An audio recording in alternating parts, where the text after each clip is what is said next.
হরে কৃষ্ণ শ্রোতা বন্ধুগণ, জানা অজানাতে আপনাদের সকলকে সুস্বাগতম।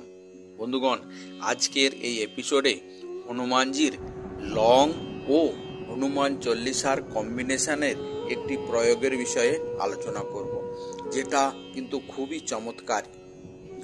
আপনারা লংয়ের যে কোনো প্রয়োগ করুন না কেন, যতক্ষণ না এই রকম পুরো প্রসেসটা জানবেন, যতক্ষণ না বুঝবেন এবং সঠিকভাবে করবেন, ততক্ষণ কোনো লাভ হবে না, আপনার কোনো ইচ্ছা পূর্ণ হবে না। বন্ধুগণ, যেসব ব্যক্তির জীবনে সমস্যা ও দুঃখ কষ্ট নিয়মিত থাকে, সেই সব ব্যক্তির বেঁচে থাকা খুবই কষ্টকর হয়ে ওঠে। জীবনের কষ্ট করে রোগ জ্বালার মধ্যে জীবন ব্যতীত করতে হয়। অর্থাৎ ব্যক্তি না তো শান্তিতে খেতে পারবে, না তো শান্তিতে ঘুমোতে পারবে। মনে হবে সুখ, শান্তি, আনন্দ, উল্লাস বলে কোনো জিনিসই বোধ হয় পৃথিবীর তার জন্য তৈরি হয় না। তাতে যতই চেষ্টা করুক না কেন, সর্বদা অসফলতাই হাত আসে। আজকালকার অধিকাংশ লোকেরই এই অবস্থা। তাই বেশিরভাগ লোককে দেখবেন যে বাইরের থেকে মনে হবে খুবই খুশি, কিন্তু একটু ভেতরে ঢুকলে বুঝবেন যে বোধ হয় পৃথিবীতে সবচেয়ে দুঃখিত লোকটি ইনিই হবেন। আর এই দুঃখ কষ্টের ও অশান্তির কথা সর্বদা সকলের কাছে শেয়ার করতেও লজ্জিত হন। ফলে দিন প্রতিদিন টেনশন বেড়ে বেড়ে ডিপ্রেশনের দিকে এগিয়ে যেতে থাকবেন ক্রমাগত। কিন্তু সনাতন পণ্ডিতদের মতে আমাদের জীবনে যত রকম সমস্যা আছে, সব সমস্যারই সমাধান হনুমান চল্লিশার মাধ্যমে নিহিত আছে। তাই মানুষের যত রকম সমস্যায় থাকুক না কেন, তাতে তা টাকা পয়সার সমস্যা হোক বা চাকরির সমস্যা হোক, ব্যবসার সমস্যা অথবা ঘরে রিলেশনের মধ্যে কোনো সমস্যা হোক না কেন, ব্যক্তিকে চোখ বন্ধ করে নিজ ইচ্ছা শক্তি দ্বারা মন, প্রাণ ও হৃদয় দিয়ে বিশ্বাসের সাথে প্রভু শ্রী হনুমানজির চরণে নিজেকে ভক্তিপূর্ণ ভাবে সমর্পণ করা উচিত। সাথে সাথে বেশি বেশি করে রাম নাম জপ ও হনুমান চল্লিশার পাঠ করা উচিত। আর হনুমানজির যেসব ছোট্ট ছোট প্রয়োগ আছে, সেগুলো ভক্তির সাথে সঠিকভাবে করা উচিত। তাহলে দেখবেন ধীরে ধীরে সকল সমস্যার সমাধান হয়ে যাবে। তবে হ্যাঁ, ধৈর্য রাখতে হবে অবশ্যই, কারণ ধৈর্য না থাকলে সফলতা আসে না। কোথায় বলে, ধৈর্যের ফল মিষ্টি হয়, অর্থাৎ সবুরে মেয়া ফলে। এক দুদিনে কোনো চমৎকার হয়ে যাবে না, সেটা ভাববেন না। ধৈর্যের সাথে সংকটমোচন মহাবলী হনুমানজির উপর ভরসা রাখুন, দেখবেন ধীরে ধীরে সকল সমস্যার সফলপূর্বক সমাধান বেরিয়ে আসবে। আর তখন আপনার জীবন খুশিতে ভরে উঠবে। টাকা পয়সার সমস্যা থাকলে তা দূর হবে, ব্যবসাতে আয় বাড়বে, বাচ্চাদের ভবিষ্যৎ উজ্জ্বল হবে, ঘরে শান্তি ফিরবে এবং মানুষের সাথে মানুষের সম্পর্ক মধুর হবে। আর অসুখ বিসুখের সমস্যা থাকলে তাও তাড়াতাড়ি মুক্তি পাওয়ার রাস্তা বের হবে। আজকের এই ভিডিওতে লংয়ের যে প্রয়োগের কথা বলছি, সেটা শুনুন মনোযোগ দিয়ে। বন্ধুগণ, লং খুবই চমৎকারী জিনিস। কেবল রাম ভক্ত হনুমানজিরই লং প্রিয় নয়, প্রভু শ্রী গণেশেরও লং খুব প্রিয়। এছাড়া মাতা রানীরও লং খুবই প্রিয় বস্তু। তাই লংয়ের উপায় যখনই করবেন, খুব মনোযোগ সহকারে ভক্তি ভরে করুন। কারণ ভক্তি থাকলেই শক্তি বাড়বে, না হলেই সব বৃথা। অর্থাৎ মনের সোচ অর্থাৎ মনের চিন্তা সর্বদা সকারাত্মক অর্থাৎ পজিটিভ হতে হবে। ভগবানের উপর 100% বিশ্বাস রাখতে হবে।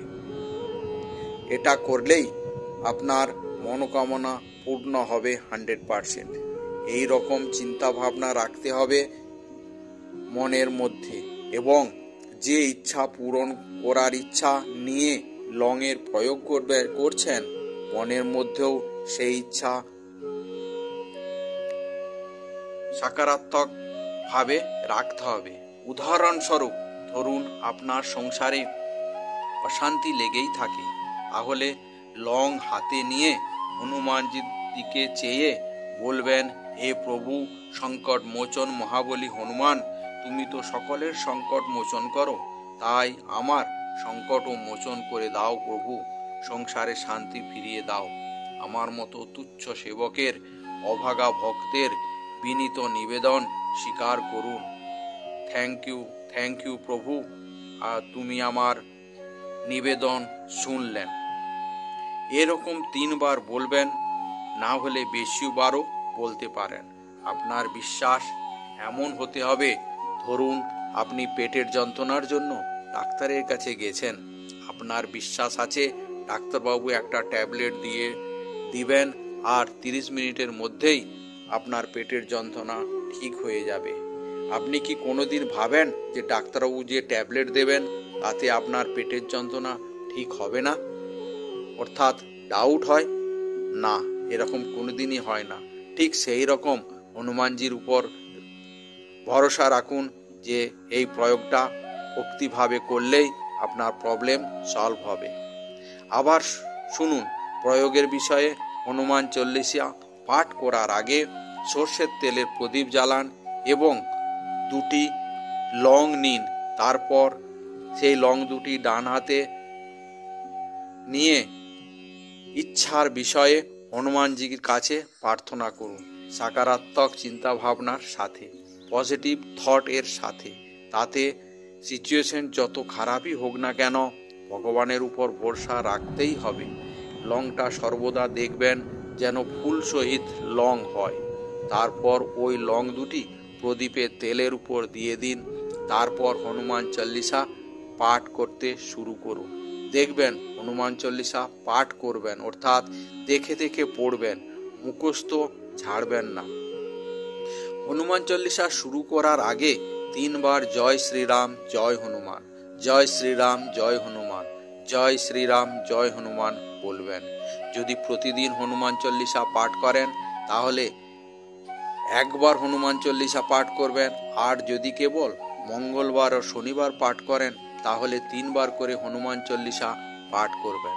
হনুমান চল্লিশা পড়ার পর 108 বার রাম নাম জপ করবেন, অথবা 108 বার রাম শব্দটি খাতায় লিখবেন।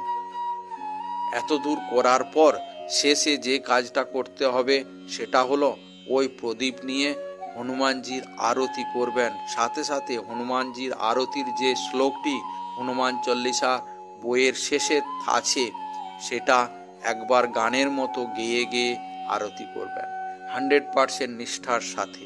দেখবেন কয়েকদিনের মধ্যেই সুফল পাওয়ার মতো কিছু অনুভব আপনি করছেন বা দেখছেন, কয়েকদিনের মধ্যেই সেটা বুঝতে পারবেন। তাহলে বন্ধুগণ, আজকের এই এপিসোড আপনাদের কেমন লাগলো কমেন্টস করে জানাবেন। ভালো লাগলে লাইক করবেন এবং শেয়ার করবেন। আর প্রভু শ্রী হনুমানের আশীর্বাদ পাওয়ার জন্য, রামের আশীর্বাদ পাওয়ার জন্য জয় শ্রীরাম জয় হনুমান কমেন্টস বক্সে লিখতে ভুলবেন না। আজকের ভিডিও এখানেই শেষ করছি। আপনারা ভালো থাকবেন, সুস্থ থাকবেন। প্রভু শ্রী রাম এবং প্রভু শ্রী হনুমানজির আশীর্বাদ আপনাদের প্রাপ্ত হোক। এখানেই বিরাম দিচ্ছি। জয় হিন্দ, জয় ভারত।